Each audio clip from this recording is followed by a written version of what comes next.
what happens when you go no contact with a dismissive avoidant ex versus a fearful avoidant ex? They may both be avoidant, but trust me, their reactions are completely different. And if you understand the difference, then no contact won't be as scary. So stay tuned. Hi, this is Lucia with The Art of Love. I'm a dating and relationship expert specializing in helping you get your ex back or to get over your ex. And welcome back, my beautiful no contact army. Have you downloaded my app Silencio to stay in no contact? The link is underneath every single video and podcast. And if you too would like to join our army, then just hit the subscribe button. And to read our No Contact Army manual, go to nocontactsecrets.com, where you can read 2 free chapters before you purchase the book.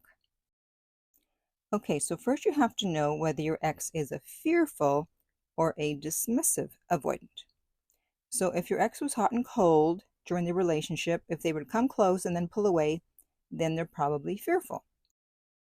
If instead of doing the push-pull, they slowly faded or they cut you off out of the blue, maybe even ghosted you, then there's a good chance they're dismissive. And another way to determine which type of avoidant they are is to look at what type of childhood they had. If there was instability in their childhood, but there was no abandonment, meaning nobody died or left, that means they're dismissive. However, if there was instability and abandonment, that means that one or both parents either passed away or left, then unfortunately, they have the double whammy of being fearful avoidant. And I think that's probably the worst attachment style to have because you're both anxious and avoidant, so you're constantly battling within yourself. Okay, so now that you've figured out which attachment style your ex has, let's talk about the dismissive avoidant during no contact. So dismissive avoidance learned early in life that closeness can equal being overwhelmed, danger, or rejection. So when tension rises in a relationship, they reach for deactivation strategies. That looks like detaching, numbing their emotions, intellectualizing, or focusing on work and or hobbies. They don't need other people in order to regulate their nervous system.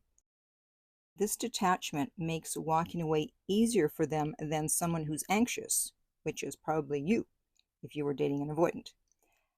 So when you go no contact on a dismissive, their initial reaction is relief. Finally, no more pressure, no more emotional demands, no more drama. Their nervous system regulates through distance. They need to get away from you in order to regulate. So in the short term, they actually feel better without you. And this is why they can seem so cold. They'll dive into work, hobbies, dating apps, or the gym. You might hear my cat in the background. They tell themselves, see, I don't need them, I'm fine.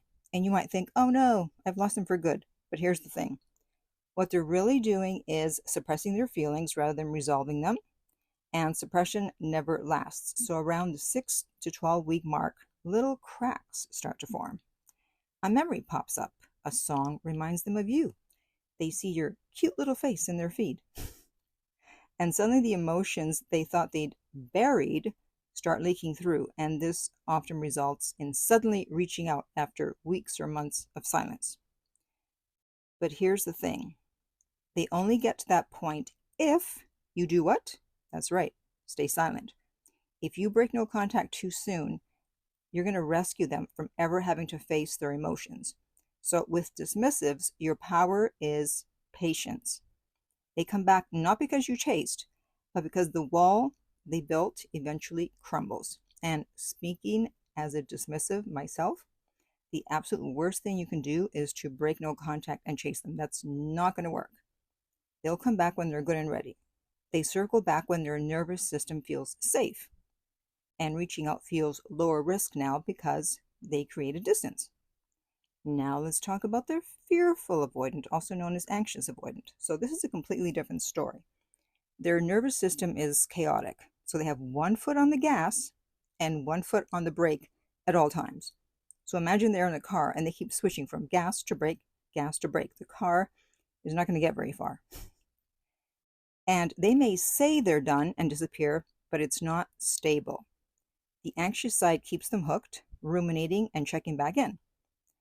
They often walk away in a panic when they're triggered, but circle back when their nervous system shifts again.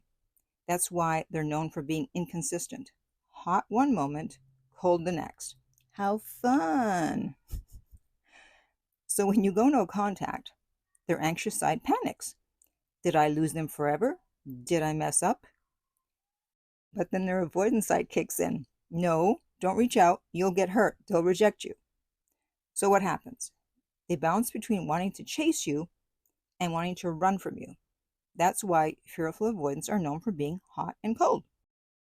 And because they're anxious, they'll reach out sooner than a dismissive would. And of course, it's going to be a breadcrumb with possibly a sweet message, but the next day they ghost. It's not that they don't care. It's that their nervous system never feels safe in closeness or in distance. So when they reached out, their anxious side won over their avoidance side, and they couldn't stop themselves.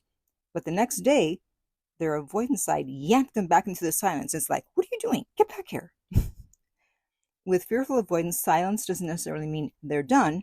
More often it means they're stuck in ambivalent mode. However, if their interest level was high enough, eventually the anxious side wins out, and that's when you hear from them. So a dismissive can hold out longer because for them, detachment is regulation. But the anxious avoidant can't hold out without inner conflict because neither distance nor closeness fully regulates them. That's why dismissive look cold during no contact, while anxious avoidants look unstable. However, with both attachment styles, you stay in no contact until they say something significant. They're going to try to get away with breadcrumbs at first. However, if their interest level is high enough, as I talked about in another video, which I'll post the link in the upper right-hand corner, when you don't respond, they will eventually say something significant because they don't want to lose you. So when you understand your ex's attachment style, you stop panicking about their silence and start playing the long game the smart way. No contact isn't punishment, it's power, especially if you're dealing with an avoidant. So now I want to hear from you. Do you think your ex was a fearful avoidant or a dismissive avoidant? Please comment below. And if you would like my help to get your ex back, you can contact me at theartoflove.net/coaching and we will send you the rates.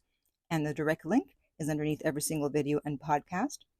If you found this video helpful, please hit the subscribe button. If you're listening to this as a podcast and want to help the show, then just download this episode. And finally, remember, love inspires, empowers, uplifts, and enlightens.